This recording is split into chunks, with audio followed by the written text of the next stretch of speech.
네, 시청자 여러분 안녕하십니까? 뉴스나우 시작합니다. 이르면 내일 윤 대통령에 대한 2차 체포영장 집행이 이루어질 것으로 예상됩니다. 경찰이 평화적인 영장 집행을 위해서 경호처 그리고 공수처와 함께 3자 회동을 가졌는데요. 김신 대통령 경호처 가족부장은 아직 경찰에 출석하지 않은 것으로 파악됐습니다. 현장에 취재기자가 나가 있습니다. 배민혁 기자. 네, 경찰청 국가수사본부입니다. 네, 집행이 가까워진 걸까요? 경찰이 3자 회동을 진행했다고요? 네, 그렇습니다. 이르면 내일쯤 윤 대통령에 대한 2차 체포영장 집행이 진행될 것으로 보이는 가운데 경찰은 오늘 오전 8시부터 경호처, 공수처와 함께 3자 회동을 진행했습니다. 앞서 최상목 권한대행이 이재명 더불어민주당 대표와 만난 자리에서 국가기관 간의 유혈 사태 등 충돌을 우려했는데요. 경찰이 이를 염두에 두고 유관기관과 협의 차원에서 회동을 제안했고 경호처도 충돌을 피하자는 취지에 동의해 수락한 것으로 전해졌습니다. 오늘 회동에서는 체포영장 집행 시 충돌을 최소화하는 방안을 논의했는데 입장차만 확인한 것으로 파악됐습니다. 다만 이에 대해 경찰은 경호처의 안전하고 평화적인 영장 집행을 위한 협조를 요청했고 아직 경호처의 답변을 기다리는 중이라고 설명했습니다. 네, 경호처 내부 분위기도 관심인데 김신 경호처 가족부장은 경찰에 아직 출석하지 않은 건가요? 네, 그렇습니다. 취재진이 이곳 경찰청에서 오늘 오전 9시쯤부터 살펴봤는데요. 통보 시한인 오전 10시가 넘도록 김신 가족부장의 모습을 볼 수 없었습니다. 경찰은 1차 영장 집행을 저지했던 이른바 경호처 내 강경파 수뇌부에 대해서도 체포 방침을 세웠습니다. 이미 3차례 출석 요구에 불응한 김성훈 대통령 경호처 차장에 대해 체포영장을 신청했고 마찬가지로 3차례 출석 요구에 불응한 이광욱 경호본부장에 대해서도 체포영장 신청을 검토하고 있습니다. 앞서 관저 경내에서 헬멧을 쓰고 소총 가방을 맨 것으로 보이는 요원들이 포착되며 논란이 일었는데요. 이와 관련해서도 강경파 수뇌부들이 배후로 지목되는 만큼 경찰은 원활한 영장 집행을 위해 수뇌부들에 대한 압박을 이어갈 것으로 보입니다. 반대로 앞서 경호처 직원들에 대해서는 영장 집행에 협조한다면 선처하겠다고 하며 강훈 양면 전략을 펼치고 있는 모습입니다. 네, 영장 집행 준비를 위한 경찰의 3차 회의도 열렸다고요? 네, 그렇습니다. 경찰은 오늘 오전 10시부터 수도권 광역수사단 책임자들과 함께 3차 회의를 진행하고 있습니다. 앞서 경찰은 2차례 회의를 거치며 체포영장 집행에 성공하기 위해 전열을 가다듬었습니다. 경찰은 수도권 광역수사단을 동원해 형사든 1000명이 넘는 압도적인 인원을 투입할 계획을 세웠는데요. 당시 회의에서는 장기전에 대비해야 한다는 언급까지 나왔는데 인해 전술과 더불어 이른바 경호처 고사작전까지 세운 것이라는 해석이 나옵니다. 앞서 국가수사본부는 지난 9일 수도권 경찰청의 안보 광역수사기능 수사관을 오늘부터 파견하라고 공문을 보낸 것으로 확인됐는데요. 윤 대통령 체포영장 집행이 초읽기에 들어간 것으로 보이는 만큼 오늘 회의에서도 세부적인 집행계획 등 막바지 논의가 한창일 것으로 보입니다. 지금까지 경찰청 국가수사본부에서 YTN 배민혁입니다. 정진석 대통령 비서실장이 대국민 호소문을 내고 윤 대통령의 방어권이 보장돼야 한다고 밝혔습니다. 특히 경찰이나 공수처와 협의할 준비가 돼 있다면서 제3의 장소에서의 조사 등 물리적 충돌을 막을 방법을 제안했습니다. 취재기자 연결해서 내용을 좀 들어보겠습니다. 신윤정 기자, 정 실장의 호소문 내용 윤 대통령과 상의한 건 아니라고요? 네, 그렇습니다. 정진석 비서실장은 오늘 아침 6시 10분쯤 대국민 호소문을 냈습니다.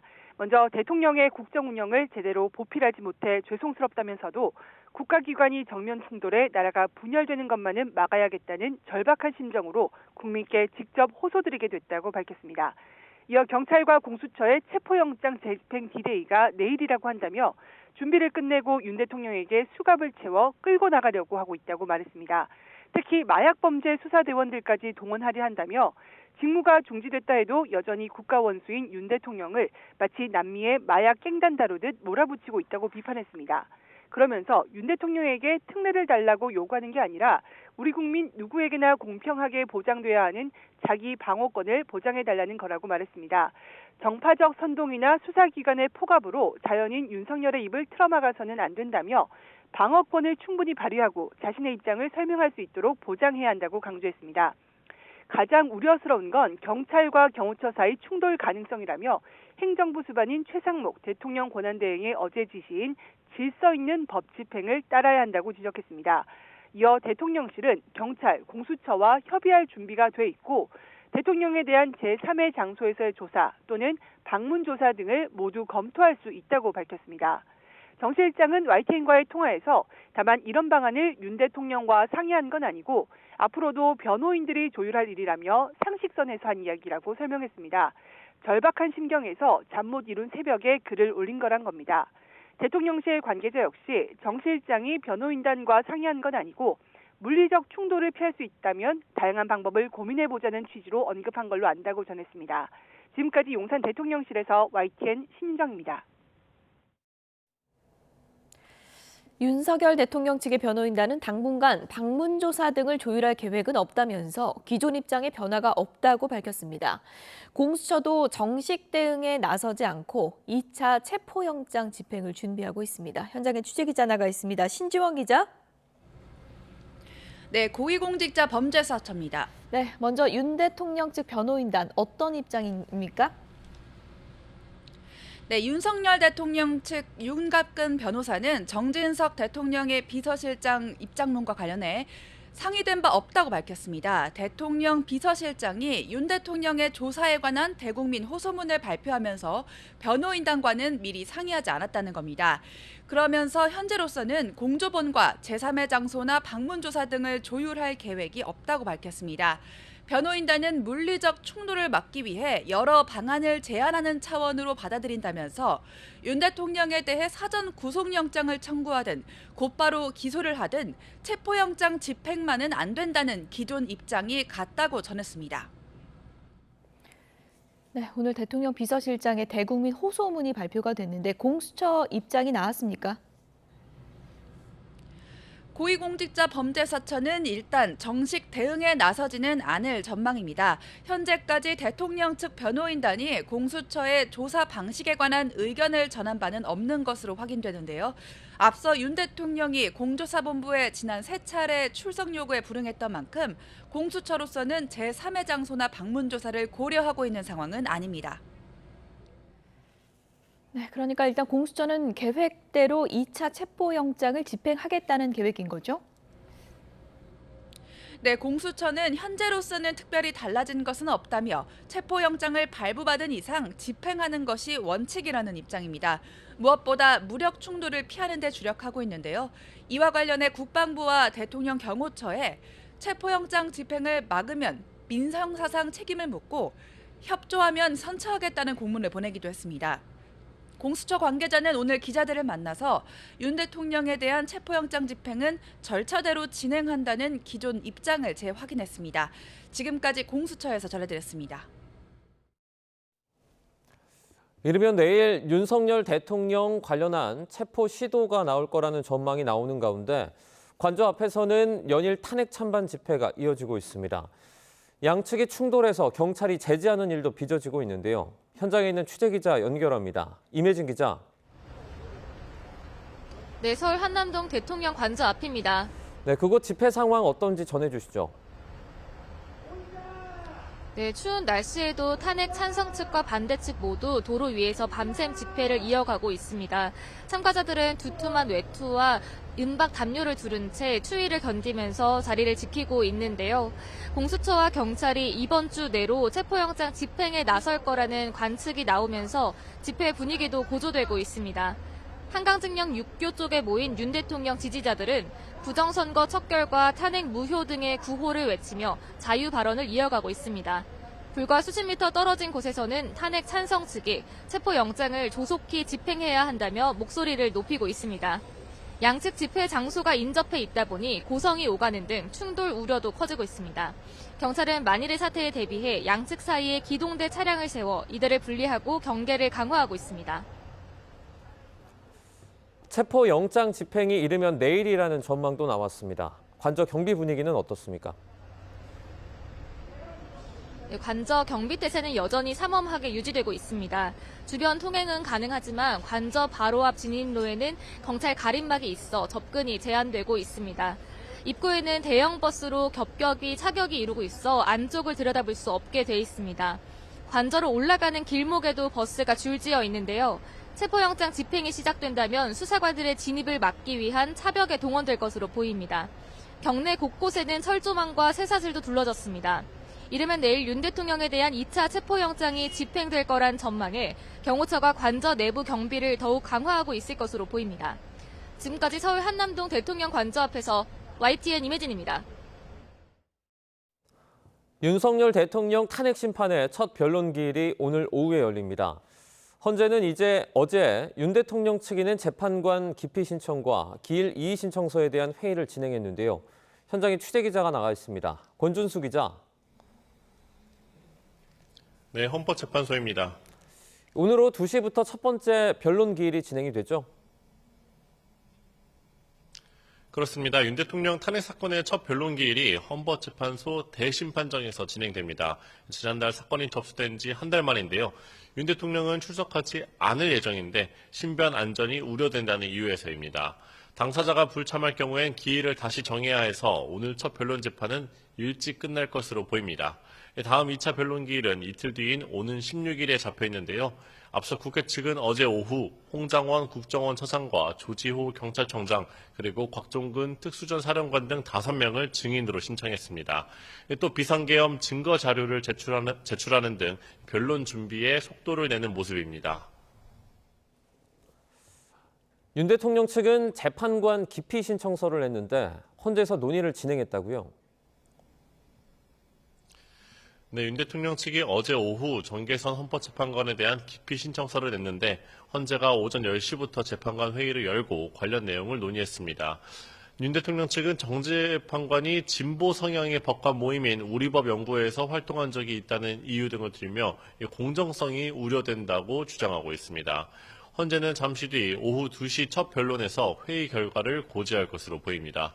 헌재는 정 재판관의 참석 여부를 재판부가 결정한 뒤 변론을 진행할 거라며 결정을 내린 뒤엔 불복은 인정되지 않는다고 설명했습니다.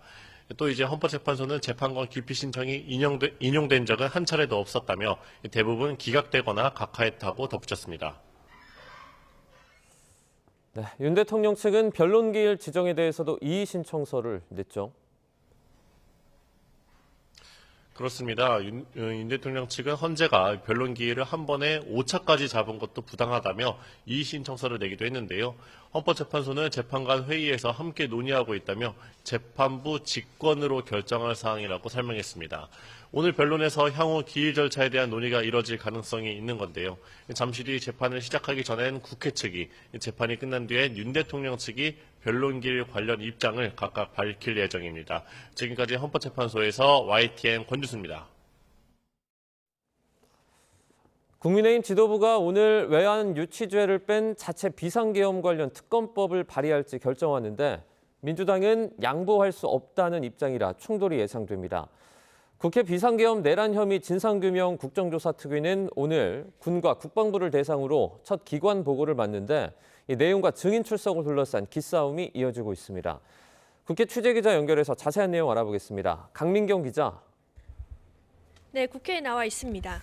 네, 먼저 특검법 논의부터 짚어보겠습니다. 의원들로부터 결정 권한을 위임을 받은 이 여당 지도부는 언제쯤 자체 특검법 논의를 마무리합니까? 지도부 의견을 모아야 해서 오후에나 최종 입장이 나올 것 같습니다. 다만 야권이 새 특검법에 나온 외환죄, 즉 외국과 몰래 공모해서 국가 존립을 위협했다는 내용을 수사하자는 건 받아들일 수 없다는 입장이 강경합니다. 사실상 보수정당 초토화 작전이란 건데 권성동 원내대표의 아침 회의 발언 들어보시겠습니다. 야당의 특검법은 북한만 좋은 일을 시키는 것입니다. 이것이 내란 특검이 아니라 종북 특검, 이적 특검, 안보 해체 특검이라고 불려야 마땅합니다. 절대로 수용할 수 없습니다. 당내 찬반 의견은 여전히 갈리지만 YTN 취재를 종합하면 지도부는 외환죄를 빼고 수사 범위와 기간 등을 축소한 자체 특검법안을 내는 쪽에 무게를 두는 걸로 보입니다. 야권이 재발의한 내란 특검법에 대한 여당 내 이탈표를 막기 위해서라도 자체 특검안은 필요하고 또 야당과의 협상 시간도 벌어야 한다는 목소리가 힘을 얻고 있기 때문입니다. 그러나 민주당은 개헌의 북한을 이용하려 했다는 의혹이 불가지는 만큼 외환죄는 빼기 어렵다는 강경한 입장이라 협상은 쉽지 않을 전망입니다. 수사 범위를 축소하는 것도 사실상 내란 선동을 인정하는 거란 지적도 나왔습니다. 박찬대 원내대표의 아침 회의 발언 들어보시겠습니다. 내란 선동죄 수사를 반대하는 것은 거꾸로 자신들이 내란 선동을 했다는 사실을 인정하는 것 아닙니까? 현재로선 민주당은 오는 16일 본회의에서 야권의 내란특검법을 통과시키겠다는 입장입니다. 다만 민주당 내부에선 최근 독주 프레임이 강화되고 여당과의 지지율 격차가 좁혀지는 데 대한 우려의 목소리도 감지됩니다. 이 때문에 민주당도 형식적으로나마 여당과 협상 모습을 보여야 한다는 차원에서 특검 통과 시점에 대한 속도 조절에 나올 가능성이 있습니다. 윤석열 대통령에 대한 체포영장 집행이 임박하면서 이에 대한 여야 공방도 펼쳐졌다고 하는데요. 각 당의 주장 짧게 정리해 주시죠. 국민의힘은 체포영장 자체가 불법이고 대통령 체포를 둘러싼 여론이 극명하게 갈리는 만큼 강제 집행은 안 된다는 입장입니다. 유혈 충돌을 막기 위해서라도 경찰로 수사를 넘기라는 건데 여당의 주장 들어보시겠습니다. 공수처와 경찰이 무리한 체포작전을 펴다가 물리적 충돌 및 사상자라도 발생하게 되면 그 모든 책임은 이재명 대표와 민주당이 져야 할 것입니다. 그러나 민주당은 법원이 적법하게 발부한 체포영장 집행을 막는 게 오히려 불법이라며 날을 세우고 있습니다. 아침 회의에서도 정부 여당은 국가기관 간의 충돌로 문제를 몰아가며 물타기를 한다며 조속한 체포를 촉구했습니다. 직접 들어보시겠습니다. 내란 공범들의 시간 끌기 지연 작전에 말려들지 말고 온 국민이 불안해하고 있는 이 상황에서 하루빨리 체포 집행을 시작하기 바랍니다. 오늘부터 본격 시동을 건 국회 내란 혐의 진상규명 국조특위에 대해서도 짚어보겠습니다. 오늘은 군과 국방부가 기관보고 대상이죠. 그렇습니다. 국조특위는 10시부터 국방부, 학동참모본부 등 8개 기관을 대상으로 보고를 받기 시작했습니다. 81명의 기관 증인 중 구속된 박한수 육군참모총장, 곽종근 특수전사령관 등은 출석했고 문상호 정보사령관 등은 불출석 사유서를 제출했습니다. 회의에선 야당을 중심으로 계엄을 선포한 윤석열 대통령과 그 과정에 개입한 김용현 전 국방부 장관의 역할에 대한 추궁이 나오고 있는데요. 특히 두 사람이 계엄 선포를 준비하기 위해 얼마나 구체적인 지시를 내렸는지에 대한 질문이 이어졌습니다. 한편 국조특위에서 여야는 일반 증인 채택을 둘러싸고도 대립각을 세우고 있습니다. 민주당은 윤석열 대통령 등을, 국민의힘은 이재명 대표 등을 불러야 한다는 각자의 입장을 고수하는 겁니다. 민주당은 야당 단독으로라도 윤 대통령 증인 채택을 강행할 가능성이 있는데 오늘 오후까지는 일단 최대한 합의를 시도할 걸로 보입니다. 지금까지 국회에서 YTN 강민경입니다.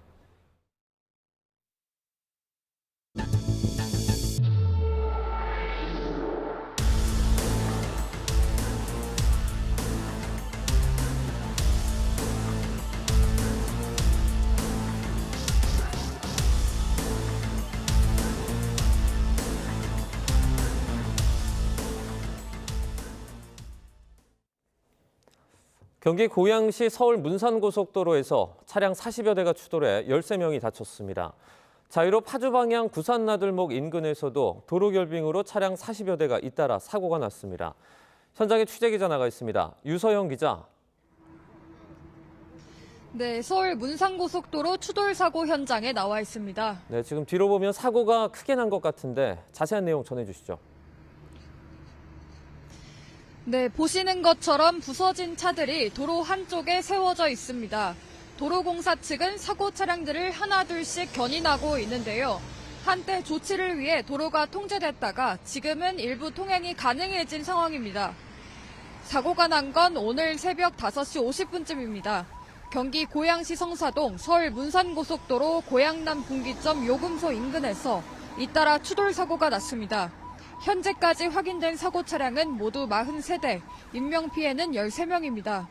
12명은 경상, 1명은 중상을 입어 병원에 이송된 것으로 파악됐습니다. 새벽 6시 40분쯤에는 같은 도로 홍도 나들목 인근에서 차량 18대가 추돌했습니다. 2명이 다쳐 병원으로 옮겨졌는데 생명에는 지장이 없는 상태입니다. 경찰과 소방당국은 밤사이 눈비로 도로가 얼어붙어 차들이 미끄러지면서 사고가 난 것으로 추정하고 있습니다. 경기 고양시에 있는 다른 지역과 그리고 경기 남부 지역에서도 추돌 사고가 잇따랐다고요? 네, 그렇습니다. 먼저 자유로 파주 방향 구산나들목 인근입니다. 차량이 2대, 3대, 6대씩 각각 추돌했습니다. 단독 사고까지 포함하면 사고 차량은 모두 44대에 달합니다. 이 사고로 화물차를 몰던 40대 남성 1명이 다쳐 병원으로 옮겨졌는데 다행히 생명에 지장은 없는 것으로 전해졌습니다. 경기 남부 지역에서도 빙판길 사고가 잇따랐습니다. 먼저 새벽 6시 반쯤 경기 안산시 양상동에서 7중 추돌 사고가 나 1명이 다쳤습니다. 아침 8시쯤에는 경기 화성시와 수원시에서도 10중, 5중 추돌 사고가 났습니다. 화성과 수원 사고에서는 다행히 인명피해는 없었습니다. 지금까지 문상고속도로 사고 현장에서 YTN 유서연입니다. 북한이 오늘 오전 단거리 탄도미사일 여러 발을 동해상으로 쏘아 올렸습니다. 지난 6일 극초음속 중장거리 탄도미사일을 발사한 지 8일 만에 다시 미사일 도발에 나선 건데요. 취재기자 연결합니다. 이종원 기자, 자세한 소식 전해주시죠. 네, 합동참모본부는 북한이 오늘 오전 9시 반쯤 북한 자강도 강계 일대에서 단거리 탄도미사일 여러 발을 발사했다고 밝혔습니다. 이 미사일은 250여 킬로미터를 날아가 동해상에 떨어진 것으로 파악됐습니다. 군은 미일 측과 관련 정보를 긴밀하게 공유하면서 만반의 대비 태세를 유지하고 있다며 추가 발사에 대비해 감시와 경계도 강화했다고 설명했습니다. 또 북한의 미사일 발사는 한반도 평화와 안정을 심각하게 위협하는 명백한 도발 행위로 강력히 규탄한다며 어떠한 도발에도 압도적으로 대응할 수 있는 능력과 태세를 유지하고 있다고 강조했습니다. 북한의 미사일 도발은 지난 6일에 이어 8일 만이자 올해 들어 두 번째입니다. 지난 6일 도발 직후 북한 매체들은 신형 극초음속 중장거리 탄도미사일 IRBM 시험 발사에 성공했다고 보도했습니다. 음속의 12배 속도로 날아가 동해상 목표 해역에 탄착했다며 특히 정점 고도를 2차례 찍으며 변칙 기동성도 보여줬다고 주장했습니다. 정상 각도로 발사한다면 중장거리 탄도미사일의 사거리가 3,000에서 5,500km인 걸 고려하면 주일 미군이나 미국령 괌에 대한 타격 능력을 과시했다는 해석이 나왔습니다. 다만 우리 군은 당시 북한의 발표가 한미일의 분석 결과와 차이가 있는 것을 지적하며 기만 가능성이 큰 것으로 평가했습니다. 지난 6일 2달여 만에 미사일 도발을 재개했던 북한이 8일 만에 다시 도발에 나선 건 무엇보다 미국을 겨냥한 행보로 보입니다. 미 트럼프 2기 행정부 출범이 일주일도 남지 않은 상황에서 존재감을 과시하며 대미 압박을 본격화하는 모습입니다. 지금까지 정치부에서 YTN 이종원입니다.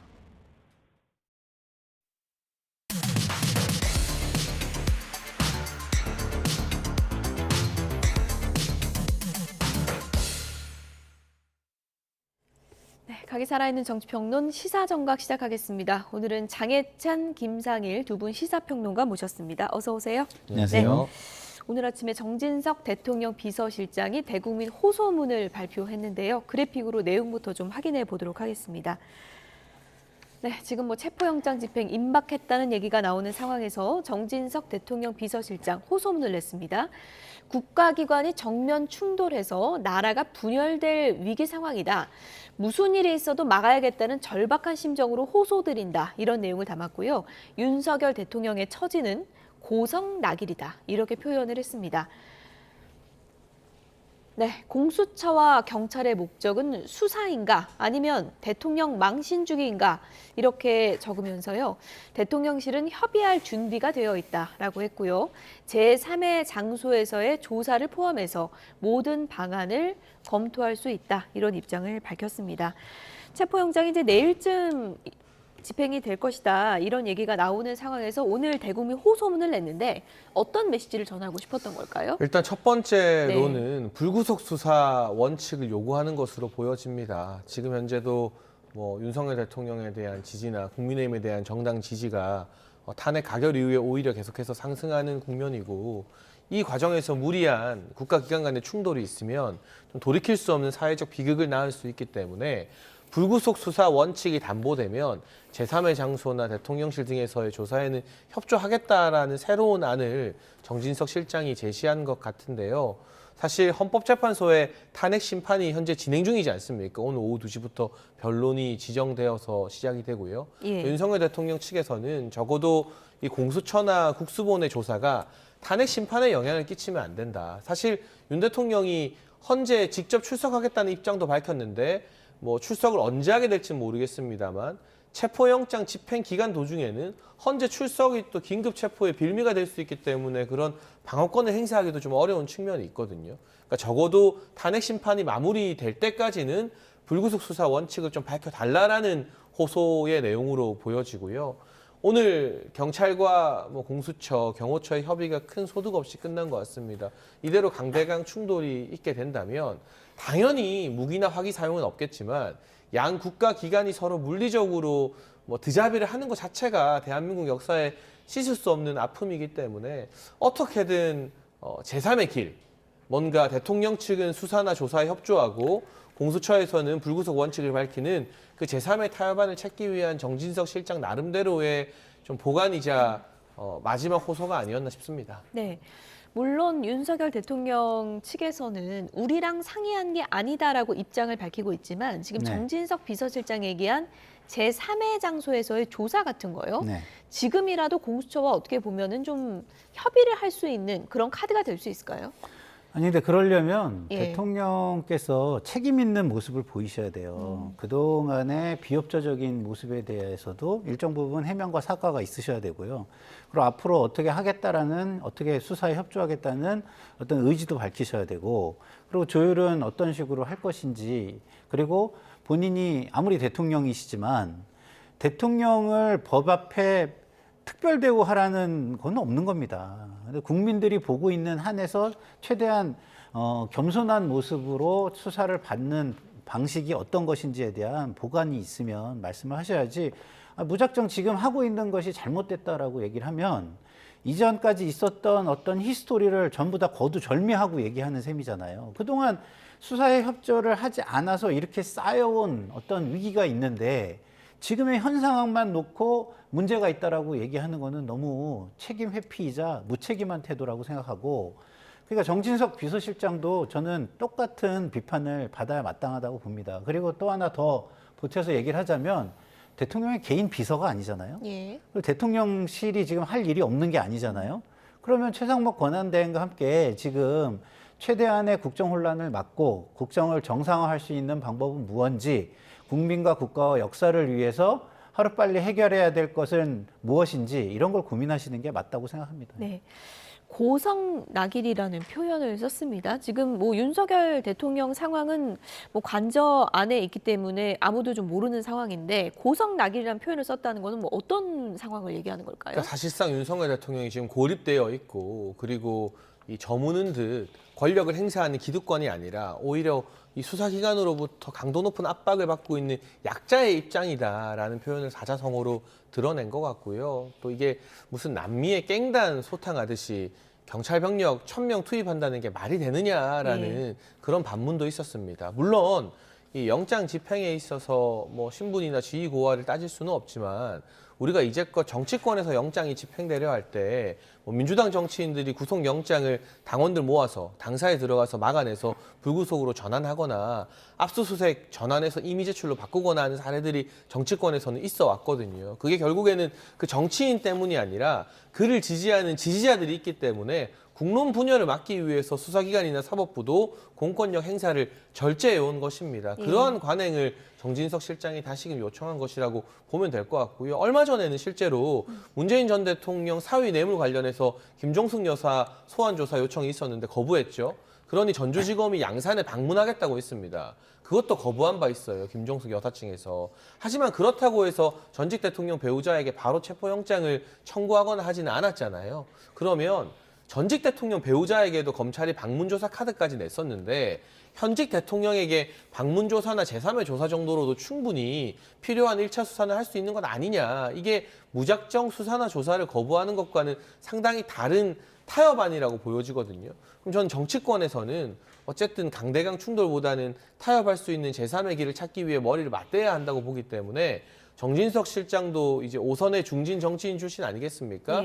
이분이 내놓은 안을 대통령 측에서도 좀 전향적으로 검토하고 변호인단이 그리고 공수처나 경찰도 숙고해야 되지만 민주당에서도 마냥 뭐 이성윤 의원 이런 말까지 했잖아요. 관 끌고 나올 각오해라. 총 쏘면 맞아라. 그런 강경 발언을 쏟아낼 게 아니라 어떻게 하면 충돌 없이 이 법적 절차대로 조사가 이루어질 수 있을까 여기에 대한 고민을 같이 하는 게 필요한 태도라고 생각합니다. 네, 뭐 예를 들어 제3의 장소 조사 이런 거는 대통령 측에서도 전향적으로 좀 생각할 가능성이 있기 때문에 정진석 비서실장이 이런 얘기를 꺼낸 게 아닌가 이렇게 또 추측하는 분들도 있는데 어떻게 보세요? 저는 그런 일정 교감이 있었을 거라고 생각을 합니다. 뭐 정진석 비서실장이 윤석열 대통령 측 변호인단과는 소통을 안 한 것 같지만 어느 정도 윤 대통령과의 개인적 교감 없이 이런 대국민 호소문이 나왔을 것 같지는 않고요.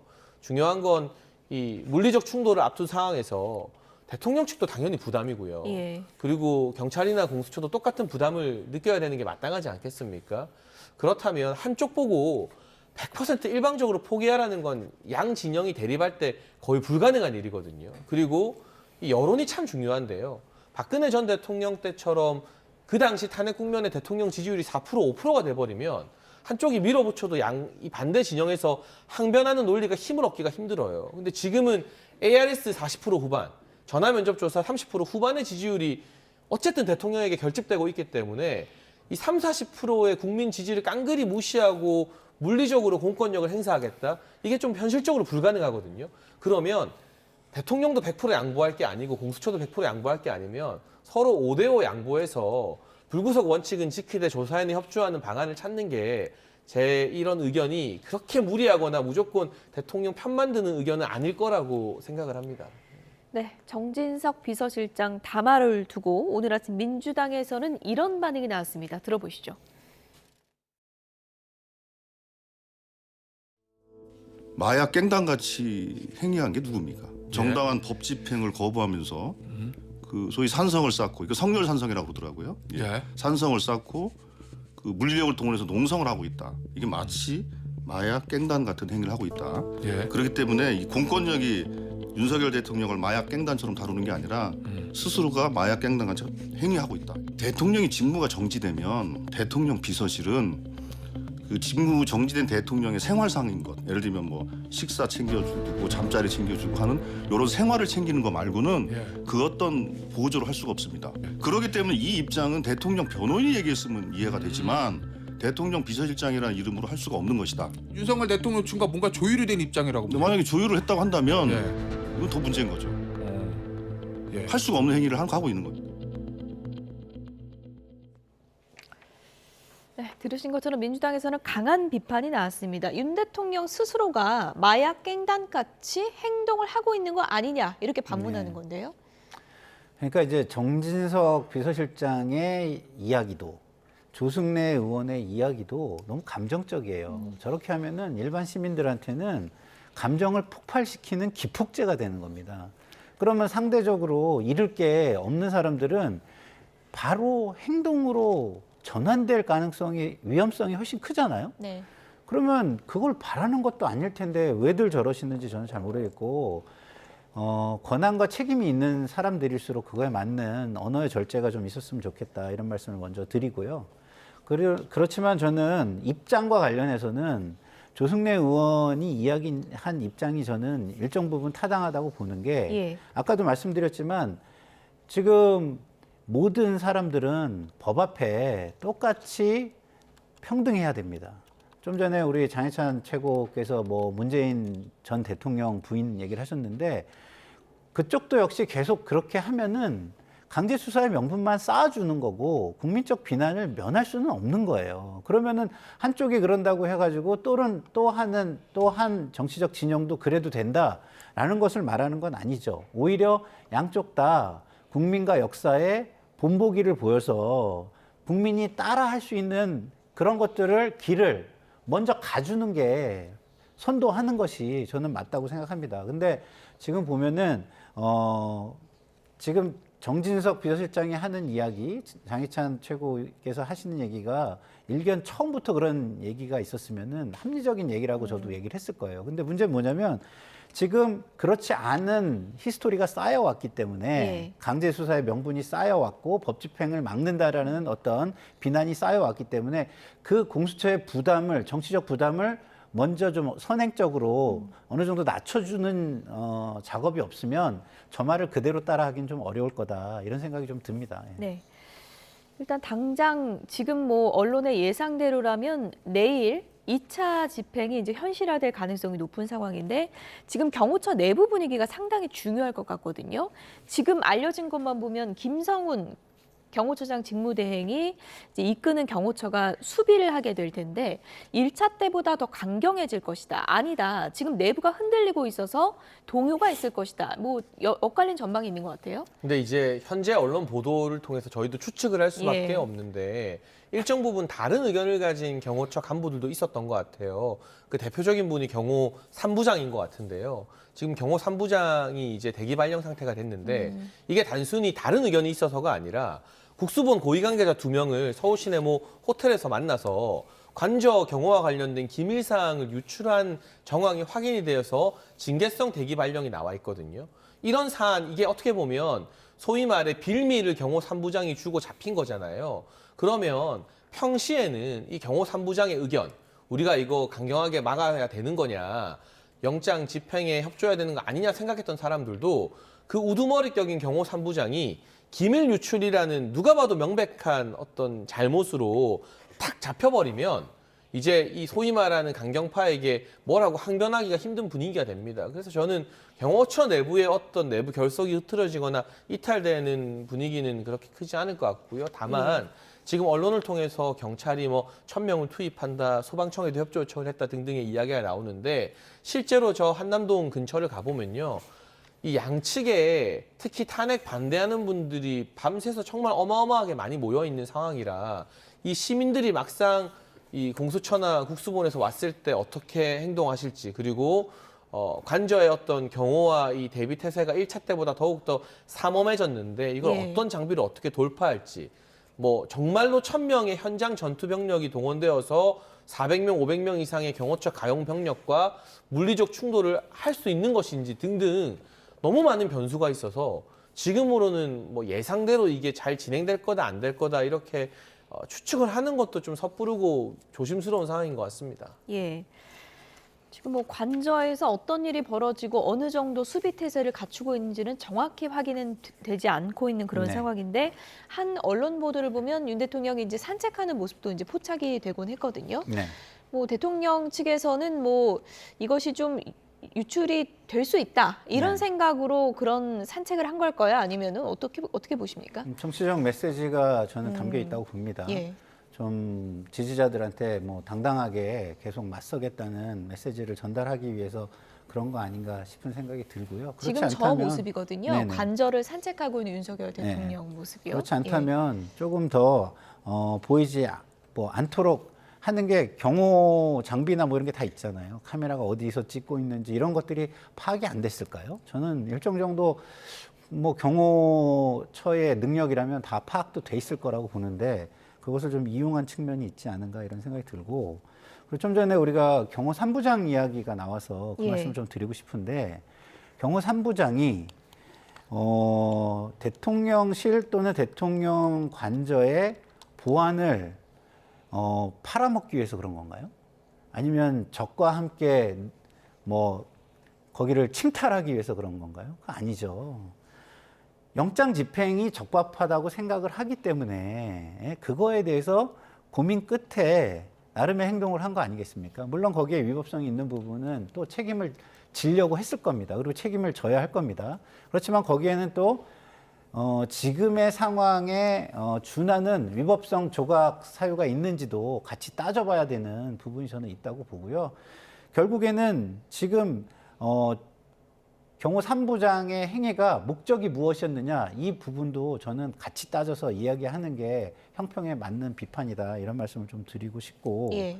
결국은 우리가 지금 저 앞에서 시위를 하고 하시는 양쪽 진영의 분들께 해야 할 얘기는 충돌의 우려를 얘기하는 것보다는 오히려 그래서는 안 된다는 당부를 드리는 게 더 맞겠다 이런 말씀을 드립니다. 네.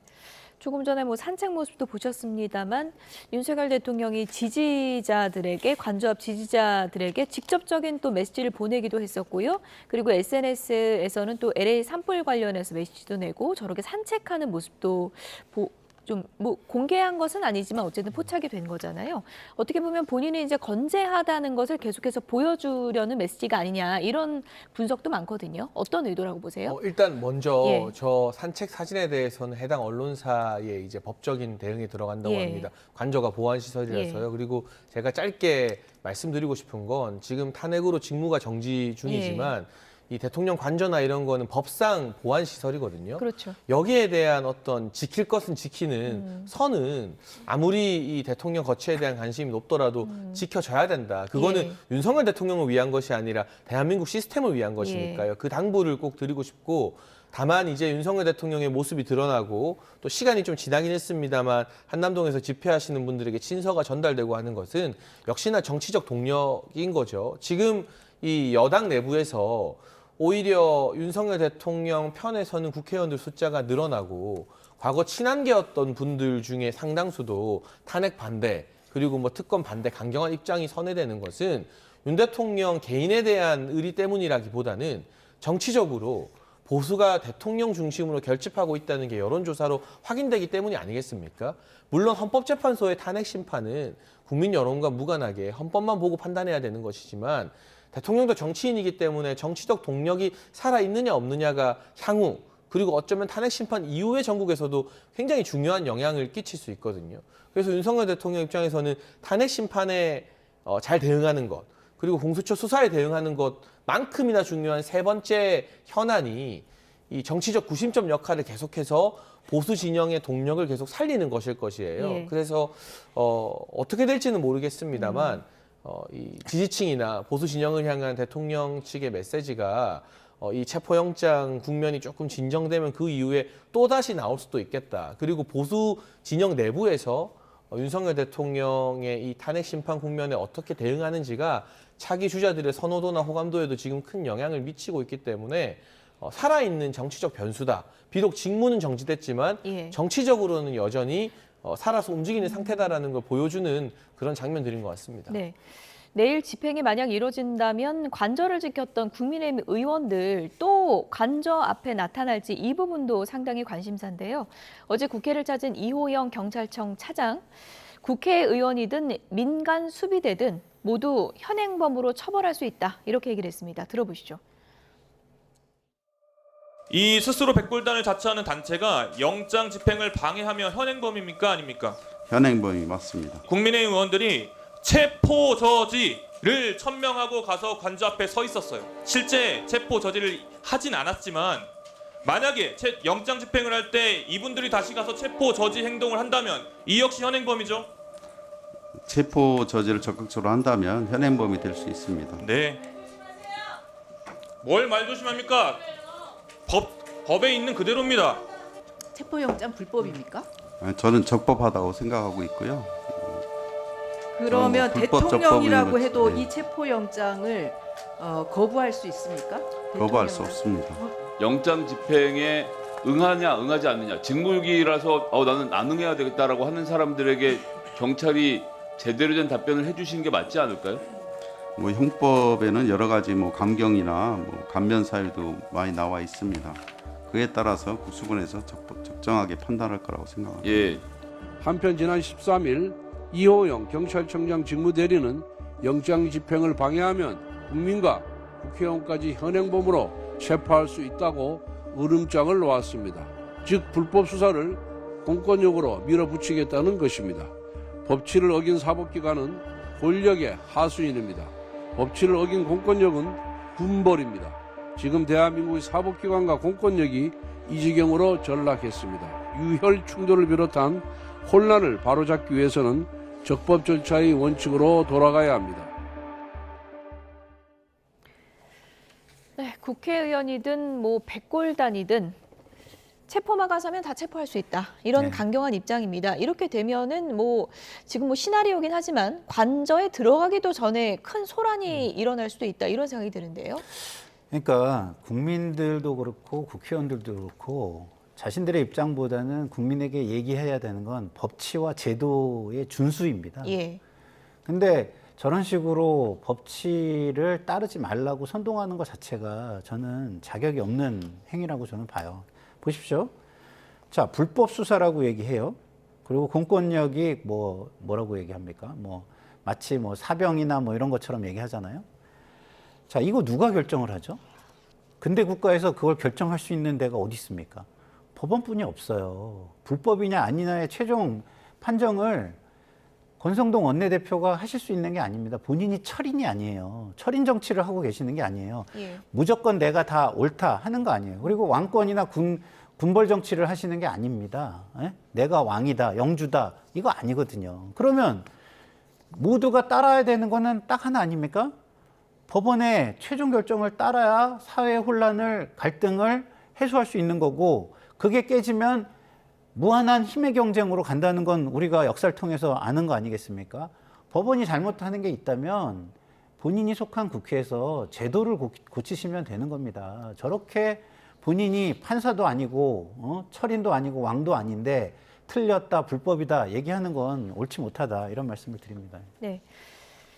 이재명 대표랑 최상목 대행의 만남이 상당히 좀 껄끄러운 분위기였던 부분이 바로 이제 집행 문제인데, 이재명 대표가 영장 집행 과정에서 최상목 대행이 협조를 해줘야 된다, 이런 얘기를 했거든요. 최상목 대행으로서도 좀 고심이 깊을 것 같은데 어떤 역할을 야당이 기대하고 있는 겁니까? 그러니까 민주당은 최상목 대행이 경호처에 대한 지휘권을 발동하기를 원하겠죠. 그래서 경호처장 직무대행에게 경찰의 영장 집행에 협조해라라는 지시를 내리기를 바랄 텐데, 예. 최상목 대행은 자체 검토 결과 대통령 권한 대행, 정치권에서는 대대행이라고도 부르는데, 경호처에 대한 지휘 권한은 본인에게 있지 않다라는 유권 해석을 이미 내부적으로 내렸다라고 언론 보도상 전해졌고요. 따라서 국가기관 간의 물리적 충돌을 방지해야 된다라는 원론적인 발언 외에 최상목 대행이 직접적으로 개입할 가능성은 현재로서는 낮아 보입니다. 예. 다만 그렇다고 해서 이 민주당이 최상목 대행에 대한 압박을 지금보다 더 강하게 할 수 있을까? 탄핵을 할 수 있을까? 이것 역시나 여론과 지지율이 말해주는데요. 최근에 민주당의 정당 지지율이 이상할 정도로 오히려 하락하고 있는 여러 국면을 생각해보면 최상목 대행에 대한 탄핵이나 지나친 압박은 민주당과 이재명 대표 입장에서 훨씬 더 큰 자충수가 될 수 있기 때문에 저는 저 정도의 강경 발언 외에 실질적 조치가 이어지기는 지금의 여론 지형상 힘들다. 예. 만약 조치를 취하면 이재명 대표와 민주당 입장에서는 훨씬 더 뼈아픈 여론조사 결과를 받아들이게 될 가능성이 높다고 보고, 최상목 대행도 참 곤란하고 난감하겠지만 예. 본인이 지금 국면에서 뭔가를 더 할 수 있는 공간이 없다고 판단한 것 같아요. 그러니까 경찰이나 군 부대에게 이 관저 경호를 강화하라는 1차 지시를 내렸지만 그게 오히려 거부당했거든요. 근데 사실은 대통령 권한 대행의 지시를 경찰이 거부한 것부터가 말이 안 되는 하극상이고 법과 절차 위반인데, 또 최상목 대행이 그걸 막 깊게 따지고 들어가지도 않아요. 그 대신에 또 경호처에 대해서도 이래라 저래라 말을 하지 않고, 다만 물리적 충돌만큼은 안 된다, 여야가 특검을 합의해 오는 게 낫지 않겠냐는 어떤 대안 정도를 제시할 뿐이라서 지금 국면에서 야당이 최상목 대행을 더 압박해서 실질적으로 얻어낼 수 있는 게 많아 보이지는 않습니다. 예. 어쨌든 최상목 대행은 지금은 가장 중요시하는 것이 특검을 여야가 합의해서 가져와라, 위헌적인 내용이 섞이지 않게 여야가 합의해서 가져와라, 이런 대안을 카드로 제시한 상황인데요. 어제 두 번째 특검법이 이제 법사위를 통과한 상황이죠. 핵심은 야당이 외환죄를 추가한 것인데요. 지금 여야 목소리가 특검을 두고 엇갈리고 있는 상황입니다. 이 얘기도 들어보시죠. 이처럼 야당의 특검법은 북한만 좋은 일을 시키는 것입니다.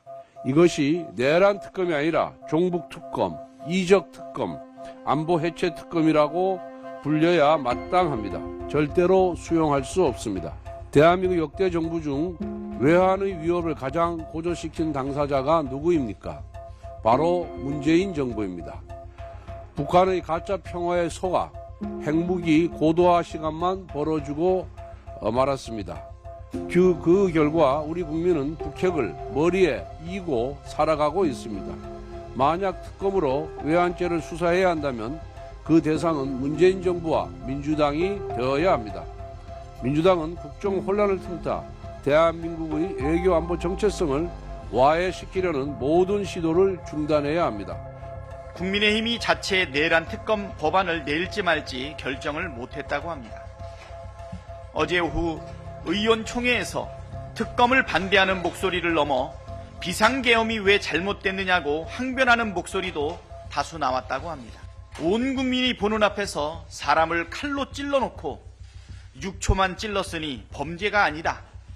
수사도 처벌도 받으면 안 된다고 우기는 겁니까? 내란 선동죄 수사를 반대하는 것은 거꾸로 자신들이 내란 선동을 했다는 사실을 인정하는 것 아닙니까? 국민의힘은 원내 7개 중 6개의 정당이 모두 찬성한 내란 특검에 반대하지 말고 순순히 협조하기를 바랍니다. 네, 여기에 외환죄까지 추가하다 보니 국민의힘의 반발은 더 거세졌습니다. 일각에서는 민주당이 정말 통과가 목적이었다면 이걸 왜 추가했을까 의문을 제기하는 시각도 있거든요. 뭐 의혹이 많아서 그랬다 할 수 있을 텐데요. 근데 의혹이 많았다 하더라도 여당에서 그럼 이걸 좀 조정하자 이렇게 나오는 게 맞지. 그렇기 때문에 안 된다, 틀렸다 이야기하는 건 좀 안 맞는 것 같습니다. 그리고 김용민 의원이 좀 설명을 했지만 외환죄가 아니라 외환 행위가 있었는지에 대한 의혹이잖아요. 그러니까 이거는 그리고 어떤 우리가 죄를 기소하거나 혐의를 이야기할 때 그게 엔드입니까? 엔드가 아니잖아요. 다 오화 아닙니까? 오화? 하나하나 처리하는?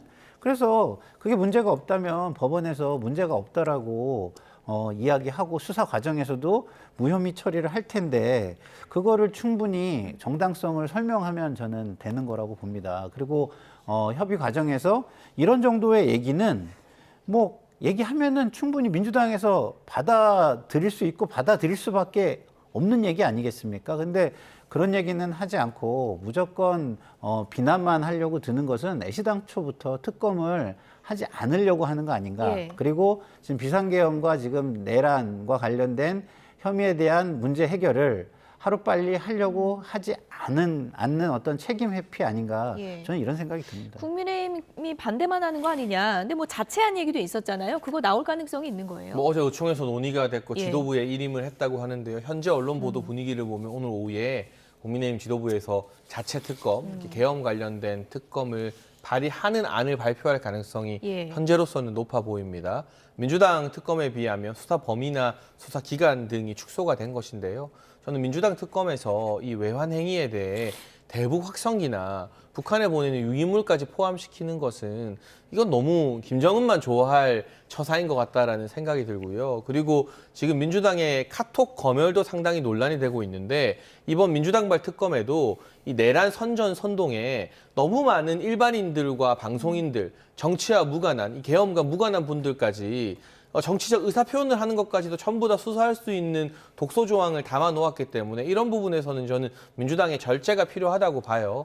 지금 언론 보도 나오는 것처럼 만약 오늘 오후에 국민의힘 지도부에서 자체 특검을 발의하겠다 입장 밝히는 게 사실이라면 무조건 싸우기만 할 게 아니라 그 두 안을 가지고 좀 논의라도 해봤으면 좋겠다. 왜냐하면 국민의힘 지도부도 이 자체 특검 내는 것 때문에 보수 진영 지지자와 당원들에게 또 엄청 압박을 당하고 있어요. 그냥 특검 반대하면 되는데 왜 협상을 하려고 하느냐. 그래서 만약 협상안을 내놓는다면 그거는 이 소위 말하는 쌍권 지도부도 정치적인 위기를 감수하면서 협상안을 내는 거거든요. 그럼 민주당도 무조건 안 된다고만 할 건 아니다. 그러면 서로 결국 시간 끌기만 되는 건 아니겠느냐라는 점을 전향적으로 검토해봐야 되겠고요. 일단 오늘 오후 이후에 국민의힘 지도부 발표를 보고 이후에 전국을 좀 유추할 수 있을 것 같습니다. 네, 국민의힘이 어떤 카드를 내밀지 지켜보겠습니다. 지금까지 장해찬, 김상일 두 시사평론가였습니다. 고맙습니다.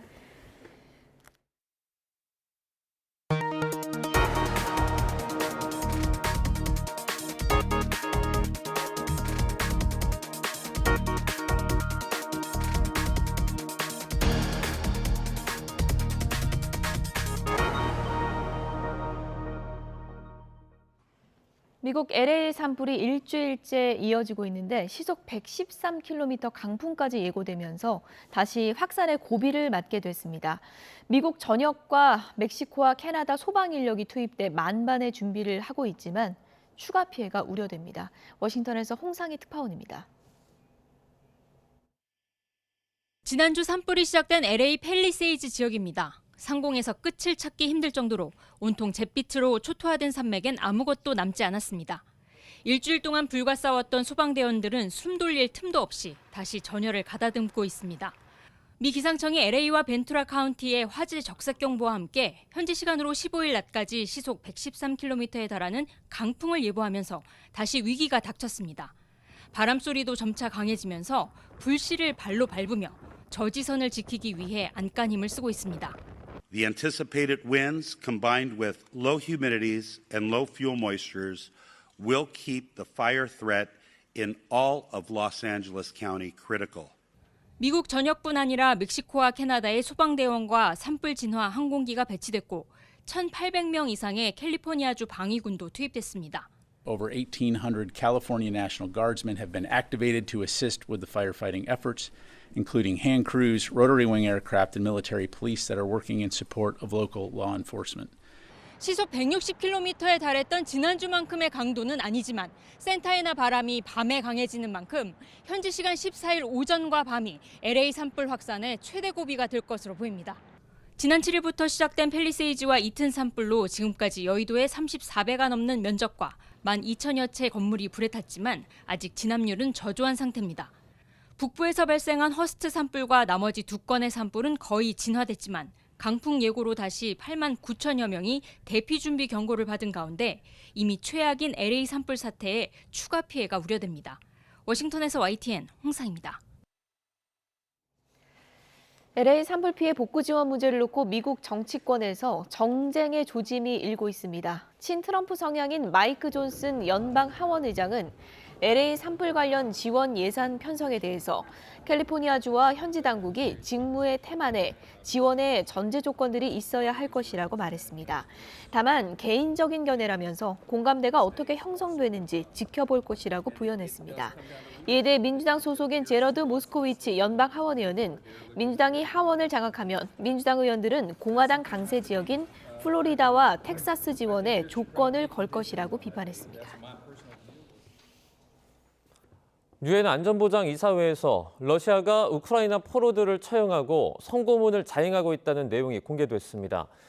최근 우크라이나가 러시아 쿠르스크에서 생포한 북한군 포로 2명의 문제도 주목을 받았습니다. 뉴욕에서 이승윤 특파원입니다. 러시아군 포로였던 우크라이나 군인의 모습입니다. 얼마나 굶었는지 피골이 상접했고 신체 일부가 썩어 들어가는 질환에 시달리고 있습니다. My fellow prisoners of war and I endured systematic torture during detention. It includes severe and inhumane treatment, brutal beatings. 미국은 러시아가 포로들에게 비인간적인 삶을 강요하고 있고 처형은 물론 성고문까지 자행했다고 비판했습니다. Russia's abuses against detained Ukrainians to include physical, psychological, and sexual torture. Russian forces continue to regularly torture and kill Ukrainian POWs. 러시아는 오히려 러시아군 포로들이 고문당하고 처형당했다며 역공을 펼쳤습니다. They were subjected to torture or inhumane treatment. 14 of them were subjected to sexual violence. 이런 가운데 최근 우크라이나가 공개한 북한군 포로 2명의 문제도 도마 위에 올랐습니다. These two wounded North Korean soldiers indicated that they were even unaware of being deployed for the war against Ukraine. 젤렌스키 우크라이나 대통령이 러시아에 자국군 포로와 북한군 포로 교환을 제안한 만큼 이 문제도 국제적인 관심을 받게 될 전망입니다. 북한군 포로 신병 처리 문제는 우크라이나와 러시아는 물론 한국과 북한까지 얽혀 있는 데다 여러 가지 법적, 절차적 문제까지 걸려 있어 난해한 고차 방정식이 될 것으로 보입니다. 뉴욕에서 YTN 이승윤입니다.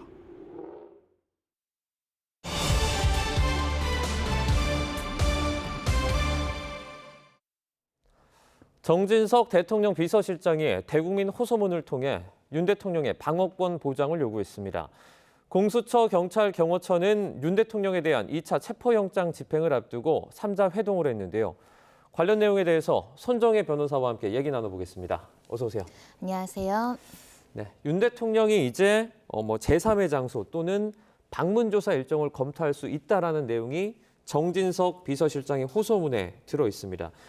윤 대통령 측은 상의한 바 없다라는 입장인데요. 만약에 이제 제3의 장소나 방문조사를 하는 것도 법률적으로는 문제가 없는 건가요? 가능합니다. 하지만 실질적으로 실효성 있게 이렇게 조율될지는 난망하다 이렇게 말씀드릴 수밖에 없는 것이요. 네. 만약에 정진석 비서실장 입장으로 나온 것이 아니라 변호인단의 의견서 형식으로 이 내용이 나왔다고 한다면 공수처에서도 어느 정도 조율해서 제3의 장소라든가 여타의 방식으로 조사를 고려해 볼 여지가 있으나 현재 변호인단과 대통령 측 입장은 명시적으로 임의 수사받지 않겠다. 그러니까 기소하거나 구속영장을 청구해라.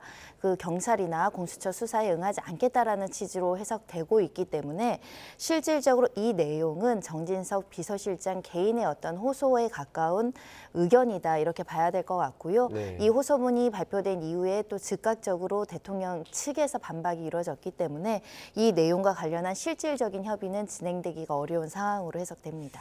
그러면은 이제 공식 의견서가 공수처 측에 전달이 되더라도 지금 상황에서는 공수처가 입장을 바꿀 가능성은 그렇게 높지 않다고 봐야겠네요. 현재 대통령은 직무정지 상태이고요. 비서실장이 윤 대통령의 의견을 대리인으로서 표명할 지위에 있지 않습니다. 네. 형사사건과 관련한 수사와 관련한 의견은 변호인의 의견의 형식으로 제출되어야 하는데 관련된 형식도 맞지 않을 뿐만 아니라 네. 실질적인 조율 없이 일방적으로 이제 공개된 의견이기 때문에 효력이 없다. 법적인 효력이 없기 때문에 공수처에서도 우리한테 컨택이 들어온 것이 아니기 때문에 이와 관련한 추가적인 입장은 확인한 바 없다라는 원리 원칙적인 입장을 제시하고 있어서 네. 만약에 체포영장의 집행에 의한 소환이 아니라 실제 임의조사로서 자진 출석에 대한 고려를 한다고 한다면 대통령 또는 대통령의 변호인이 직접 수사기관과 접촉하는 것이 원칙입니다. 네.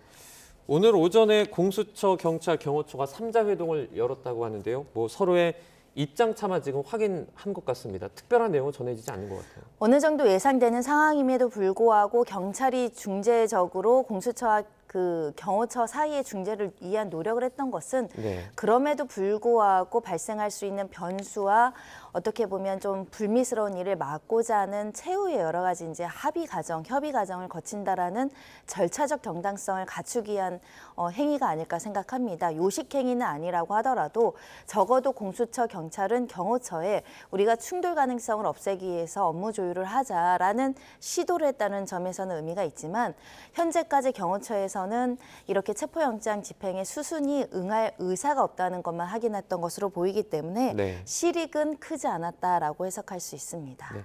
아직까지 공수처는 이제 체포영장 집행을 그대로 집행하겠다라는 그런 입장을 가지고 있는데 변호사님께서 보실 때는 이 체포영장 집행 언제쯤 이루어질 것 같으세요? 사실은 오늘 내일 시작하는 것이 타당해 보입니다. 네. 준비가 끝났고 이미 이제 대통령실에도 여러 차례 간접적, 직접적으로 임의 수사에 응할 것인가, 초안 조사에 조율이 있을 것인가를 타진했을 것인데 오늘 오전까지 대통령실에서는 제3의 조사 방식이라고 하더라도 응하지 않겠다라는 의견을 피력했기 때문에 네. 그럼 임의 수사는 임의적인 소환은 어렵다라는 판단이 나온 것이고 이 집행에 필요한 인적, 물적 준비가 완료가 된 이상 이제 집행이 개시가 되는 것이 타당해서 내일 모레 준비되지 않을까 생각이 들고요. 다만 유효기간이 넉넉하게 있다 보니 그 전이라도 대통령 측에서 우리가 언제 조사에 응하겠다라고 한다면 실제 강제 집행이 아닌 임의 소환 방식도 채택할 여지는 여전히 남아 있다. 그런 만큼 대통령 입장에서도 내가 전 국민이 보는 앞에서 어떤 공권력에 의해서 소환 조사되는 방식보다는 그래도 임의로 내가 나가겠다라는 모습으로 변호인단이 이 시점에서는 좀 더 적극적으로 설득해야 되는 거 아닌가.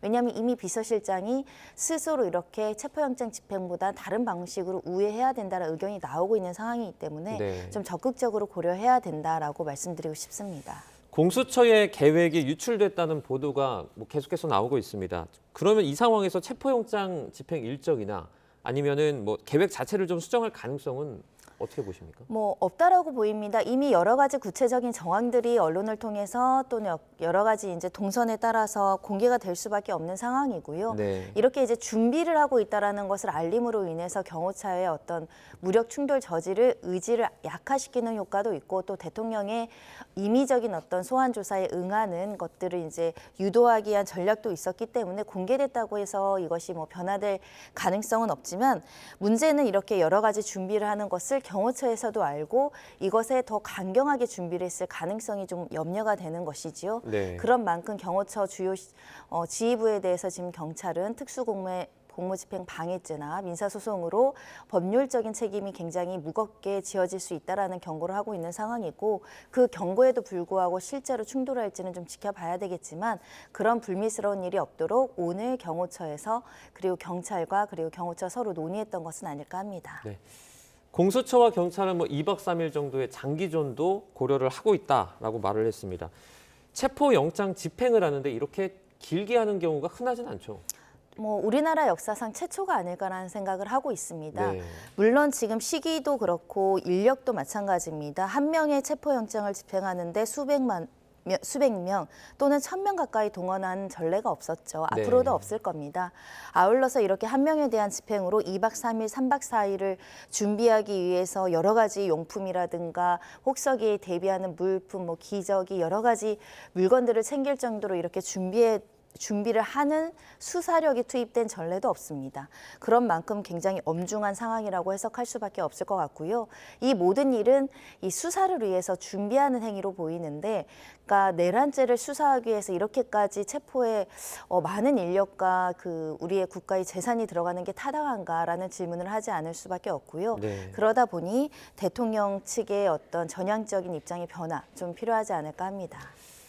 장기간 대치하게 될수록 무력 충돌 가능성 또는 그 수위가 조금 더 높아질 수도 있을 것 같은데 어떻게 보십니까? 일부 인원들은 이렇게까지 궁지에 몰리거나 다른 수단이 없을 때 무력적으로 이제 저항할 가능성도 있지만 또 네. 장기간이 돼버리면 경호처에서도 시간이 지나면 지날수록 이런 행위 자체들이 불법 행위로 판단될 가능성이 굉장히 높고 네. 스스로 처벌받을 위험성이 있을 뿐만 아니라 민사상 손해배상의 위기가 있고 나뿐만 아니라 나의 동료, 직장 부하, 상사 모두 다 이렇게 이제 처벌될 위기가 있다라고 한다면 현명하고 어떤 판단이 빠른 분들은 이래선 안 된다고 또 내부적으로 이제 설득할 가능성도 있기 때문에 시간이 오래되면 오래될수록 오히려 경호처에게는 불리한 상황이 아닐까 생각이 듭니다. 왜냐하면 지금 다른 곳에서 인력을 추가적으로 지원을 받지 못할 뿐만 아니라 여러 가지 물자 조달도 힘들 상황이 발생할 수 있고 특히 가족들이 이 부분과 관련해서 굉장히 염려를 하고 있기 때문에 스스로 이제 이런 부분에 대한 우려를 통해서 스스로 이거에 대해서 협조하지 않겠다라고 소극적으로 저항하는 행식도 나올 가능성이 있고요. 공무원인 경우에는 집행유예 판결이 확정이 되면 공무원직을 당연 퇴직해야 되는 공무원 자격 상실형에 해당합니다. 네. 특수 공무 집행 방해가 넘어가서 상해라는 여러 가지 진단이 나오는 피해가 누군가 발생하는 경우에는 유기징역형만 규정되어 있기 때문에 그 모든 것을 감수하면서까지 이럴 정당한 이익이 있는가에 대한 깊은 고민이 있을 것으로 보입니다. 네. 무력 대치가 이어질 경우에는 경호처 측이 조금 더 불리할 수도 있다 이런 분석을 말씀해 주셨는데 윤 대통령 체포영장 집행을 할 때 수갑 등도 사용할 수 있다 이런 검토도 좀 나오고 있어요. 공수처가 이제 체포할 때 장비를 좀 최소한의 어떤 수준에서만 사용할 수 있다는 그런 지침도 따로 마련이 돼 있다면서요? 형사소송법, 경찰청, 직무집행 관련해서 이제 수사 관련한 지침에 따르면요, 체포영장을 집행하면서 사용할 수 있는 도구로 포승줄과 수갑 등이라고 규정이 되어 있습니다. 네. 필요 최소한도에서 이렇게 이제 결박 도구를 사용할 수 있다라는 점은 명시되어 있고 그 사유로 이제 명시되어 있는 것이 이 피의자 측에서 신체적 위해를 가한 염려가 있거나 도망갈 우려가 있는 경우에는 이렇게 사용할 수 있도록 되어 있기 때문에 네.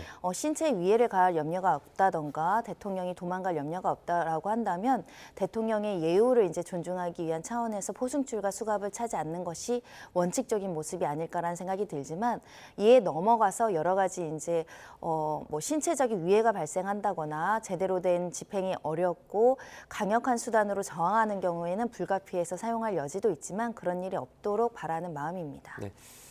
경찰이 이제 경호처 지휘부죠. 김신 가족부장을 1차 소환을 했는데 뭐 출석했다는 소식은 들어오지 않고 있습니다. 불출석한 것으로 아직까지는 보이고 이처럼 이제 경호파의 그 경호처의 강경파들이 아무래도 경찰의 소환 조사에 불응하고 있는 모습을 계속 보이고 있거든요.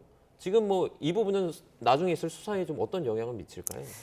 본인들의 재질의 판단, 범죄의 성립 유무 그리고 양형 조사엔 굉장히 불리할 요소가 크다라고 생각합니다. 공무원 신분을 가진 자가 현행법을 위반해서 수사기관으로부터 소환 조사를 여러 차례 받았음에도 불구하고 협조하지 않고 더군다나 이렇게 소환을 요구할 정도로 불법성에 대해서 경고를 했음에도 불구하고 2차 집행에서 또 다른 위법 행위가 발생하면 반복적으로 행위를 했다라고 평가돼서 반성하지 않고 오히려 위법성에 대한 인식이 없어서 재질이 좋지 않다 이렇게 판단될 여지가 있기 때문에 그런 경우에는 공무 방해가 심각하게 중대할 뿐만 아니라 비난의 가능성이 매우 높다라고 선택해서 양형 규정상으로 매우 불리하게 작용할 여지가 있거든요.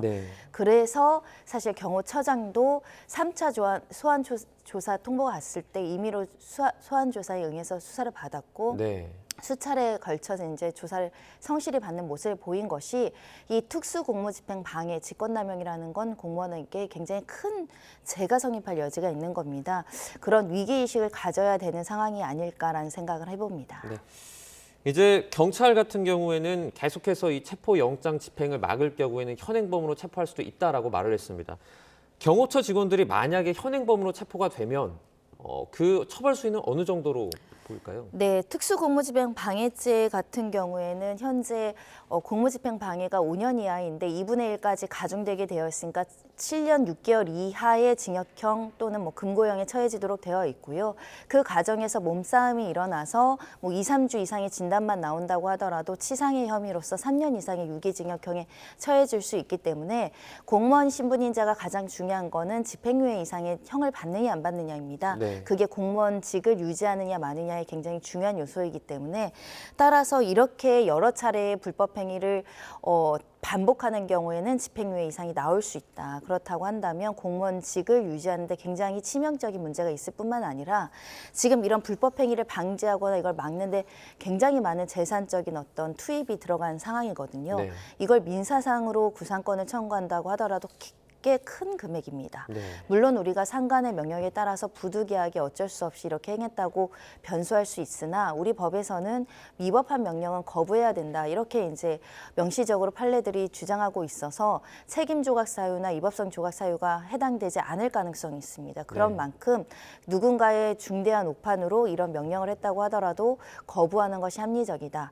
그리고 명령을 한다라고 했을 때 어느 사람은 적극적으로 가담하는 사람도 있을 거고 누군가는 소극적으로 가담하는 사람이 있는데 이것도 양형 기준에 굉장히 중요한 요소이기 때문에 개개인의 판단이 굉장히 중요하다라고 말씀드릴 수 있습니다. 윤 대통령 헌재 탄핵 심판 얘기도 저희가 짧게 조금 해보겠습니다. 이제 잠시 후입니다. 오후 2시에 윤 대통령 탄핵 심판 첫 번째 변론 기일이 예정이 돼 있는데 윤 대통령 측은 아무래도 뭐 변론기일 부당하다 이런 누더기 이의 신청을 내고 있거든요. 이런 것들이 조금 나중에 불리하게 작용하지 않을까요? 일단 재판을 해보면 양쪽 당사자가 합리적인 주장을 하고 신빙성 있는 주장을 했을 때 그 사람들의 주장이 신빙성이 높아지고 승소할 가능성이 높아지는데요. 지금 대통령 측에서 주장하는 피청구인의 이의 신청 내용 하나하나가 대부분은 헌법재판소에서 받아들이기 어려운 주장입니다. 이의 신청을 한다고 하더라도 기각 각하가 나올 가능성이 매우 높은데 이렇게 어떤 주장을 했을 때 각하 기각이 쌓여간다고 한다면 과연 피청구인 측에서 합리적인 주장을 법리에 맞게 하는 것인가에 대한 고민을 해볼 여지가 있는 것이고요. 이렇게 인용될 가능성이 별로 없는 주장들을 남발하는 것을 우리가 이제 소송권의 남용이라든가 주장의 남용이라고 해석할 여지가 있는데 다수의 법률가가 그걸 알면서도 이런 주장을 하는 것은 결국은 절차를 지연시키기 위한 목적이 아니냐. 그러니까 실체적인 사유가 아니라 절차를 지연하기 위해서 이렇게 받아들여질 가능성이 별로 없는 주장을 하는 거 아닌가. 그런 점에 있어서는 오히려 여론에도 좋지 않을 뿐만 아니라 헌법재판관에도 성실하게 재판에 임하지 않는 헌법 질서를 소화하려는 의지가 약한 대통령 측으로 해석될 여지가 있습니다. 네, 알겠습니다. 여기까지 듣도록 하겠습니다. 손정혜 변호사와 함께했습니다. 오늘 고맙습니다. America first. America first.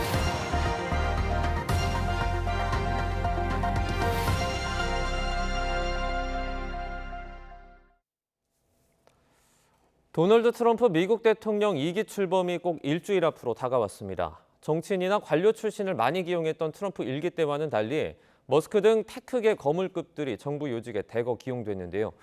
이들에게 트럼프 2기 개혁의 성패가 달렸다 해도 과언이 아닌데 기대만큼 난제들도 산적해 있습니다. 지순환 기자입니다. 트럼프 2기 테크업계 선두주자는 단연 일론 머스크 테슬라 최고 경영자입니다. 대선 승리를 선언하는 현장에서도 트럼프는 1호 친구 머스크에게 절대적 신임을 보냈습니다. Let me tell you, we have a new star. A star is born, Elon. Now he is. Now he's an amazing guy. We were sitting together tonight. 트럼프 2기 막후 실세로 떠오른 머스크는 정부 효율부 수장에 이름을 올렸습니다. All government spending is taxation. So whether it's direct taxation or all government spending, it either becomes inflation or it's direct taxation. Your money is being wasted, and the Department of Government Efficiency is going to fix that. 이외에도 벤처 캐피털 출신인 벤스 부통령을 비롯해 머스크와 정부 효율부 공동대표를 맡은 비백 라마스와미도 크게 성공한 테크계 인사입니다. 특히 머스크가 공동 창업한 온라인 결제 회사 페이팔 인맥의 약진이 눈에 띕니다. 인공지능 및 암호화폐 정책을 총괄할 차르로 임명된 데이비드 삭스와 백악관 과학기술정책실장 마이클 크라치오스도 이른바 페이팔 마피아 출신입니다. 나사 국장에 지명된 제러드 아이작맨 역시 머스크가 경영하는 스페이스X의 큰손 투자자입니다. 실리콘밸리와 공화당의 이 같은 협업은 아주 이례적입니다. 실리콘밸리가 위치한 서부 캘리포니아주가 전통적인 민주당 강세 지역이고 테크 업계가 민주당을 주로 지지해왔기 때문입니다. 하지만 구글 반독점 사태처럼 바이든 정부 내내 빅테크 기업을 독점 폐해를 일으키는 수술 대상으로 본 것이 문제였습니다. The House investigated for potential anti-competitive violations back in 2020. So Apple, Google, Meta, and Amazon were those four companies. 트럼프 2기 정부 전면에 나선 테크계 거물들. 인공지능과 암호화폐, 그리고 우주, 바이오 등 첨단 기술 정책에 새 판을 짤 것으로 보입니다. 공정성 훼손 우려가 큰 이해상충 문제나 미국 우선주의, 마가 진영과의 갈등을 어떻게 풀어갈지 트럼프 2기 개혁의 성패가 갈릴 전망입니다. YTN 지순한입니다. 우리 정부와 산업계는 트럼프 2기 출범을 앞두고 바짝 긴장하고 있습니다.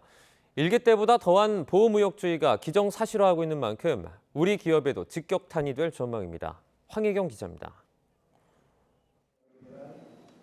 트럼프 대통령이 취임 첫날 사인하겠다고 공언한 보편 관세. Tariffs will make our country rich. Properly used. And we have all the cards. 중국의 60%, 나머지 나라의 10에서 25% 관세를 부과하겠다는 내용으로 기본적으로는 대중국 견제책입니다. 하지만 한국산 제품에 관세가 얼마나 더해지느냐에 따라 대미 수출 의존도가 높은 우리 기업에도 직격탄이 될 전망입니다. 산업연구원은 대미국 수출 감소 효과가 적게는 9%, 많게는 13%에 이를 것으로 내다봤고 무역협회도 수출 경기가 악화할 걸로 전망했습니다. 기업들도 올해 수출 증가율은 1%를 겨우 넘을 걸로 예상하면서 가장 큰 이유로 수출 대상국 경기 부진과 관세 부담을 꼽았습니다. 다급해진 정부는 이른바 트럼프 리스크를 최소화하기 위한 고삐를 바짝 쥐고 있습니다. 최상목 권한대행을 중심으로 매주 대외경제 현안 간담회를 열어 대비하는 한편 무역위원회를 전면 확대 개편하고 수출기업의 역대 최대 규모인 360조 원대 무역금융도 지원하기로 했습니다. 관세 인상, IRA 폐지 등 주요 쟁점별 대응 전략을 수립하고 수출, 투자, 공급망도 다변화하겠습니다. 민관의 대협력 역량을 결집하여 미 새 정부와의 소통 노력에도 역점을 두겠습니다. 산업계는 산업계대로 생존 전략 마련에 부심하고 있습니다. 조직 개편과 긴축 경영으로 허리띠를 바짝 졸라매는 한편 관세 장벽을 넘을 방안도 고심하고 있습니다. 현대제철이 미국 제철소 건설이라는 투자 카드를 꺼내 보인 것이나 포스코가 여러 투자처 중에 미국을 유력하게 검토하기로 한 것도 그 일환입니다. 하지만 국내 대기업 대다수가 이미 바이든 정부 시절 미국에 대규모 투자를 했고 경기 위축으로 추가 투자 여력이 부족하다는 점에서 이번 트럼프발 무역 장벽을 우회하기는 쉽지 않아 보입니다. 트럼프의 관세 조치나 다양한 공급망상의 변수들 때문에 최대 수출 시장이 미국인 그런 기업 입장에서는 미국 현지에 투자하는 것도 상당히 고려해볼 만한 그런 선택지일 것 같다는 생각이 듭니다. 다만 미국 투자가 우리 기업들이 생각하는 것보다 비용도 많이 들고 현재 인프라나 특히 인력 수급 같은 문제들이 녹록지가 않은 현실도 좀 철저하게 따져봐야 될 것 같고요. 내수 부진과 고물가, 고환율에 미국의 보호무역주의까지 정부와 기업 간 전략적이고 전방위적인 협력과 소통이 그 어느 때보다 절실해지고 있습니다. YTN 황혜경입니다. 추위가 풀리자 이번엔 초미세먼지가 기승입니다. 현장 연결해서 날씨 알아보겠습니다. 이혜미 캐스터. 네, 홍대 거리에 나와 있습니다. 날이 조금 따뜻해진 것 같아요. 네, 그렇습니다. 현재 서울 기온이 5도까지 오르면서 예년보다 온화한 날씨가 이어지고 있습니다. 특히 찬바람이 잦아들어서 체감 추위가 심하지 않은데요. 다만 이렇게 대기가 정체하니 미세먼지가 다시 말썽을 부리고 있습니다. 현재 서울의 초미세먼지 농도 나쁨 수준을 보이는 가운데 어제보다 그 농도가 더 짙습니다. 오늘은 낮 동안 전국적으로 초미세먼지 농도가 높게 오르겠습니다. 외출하실 때 마스크 챙겨 나오시는 게 좋겠습니다. 자세한 초미세먼지 상황을 보면 현재 충북과 전남, 제주도를 제외한 전국에서 초미세먼지가 나쁨 수준을 보이고 있습니다. 대기 정체에 중국발 스모그까지 더해지며 어제보다 대기질이 악화했는데요. 먼지는 오늘 밤 찬바람이 강해지면서 중부지방부터 해소되겠습니다. 찬 공기가 내려오면서 내일은 반짝 추워지겠습니다. 경기 북동부와 강원, 경북 북동 산간에는 다시 한파특보가 내려졌습니다. 지난 밤사이 중부지방을 중심으로 눈비가 내린 가운데 오늘 아침 블랙 아이스로 인한 피해가 잇따랐는데요. 내일 새벽부터 오전 사이에도 충남과 호남 서부 지역에 눈비 예보가 있습니다. 내일도 강추위 속 도로 빙판이 형성될 수 있어서 교통 안전에 주의하셔야겠습니다. 내일은 낮에도 찬바람이 강하게 불며 춥겠고요. 기온은 모레 낮부터 다시 오를 것으로 전망됩니다. 동해안을 중심으로는 대기 건조함이 무척 심합니다. 바람까지 강하게 불고 있으니까요. 화재가 발생하지 않도록 조심하셔야겠습니다. 지금까지 YTN 이혜민입니다. 뉴스나우 오늘 순서는 여기서 마치겠습니다. 내일도 생생한 뉴스로 찾아뵙겠습니다. 여러분 고맙습니다.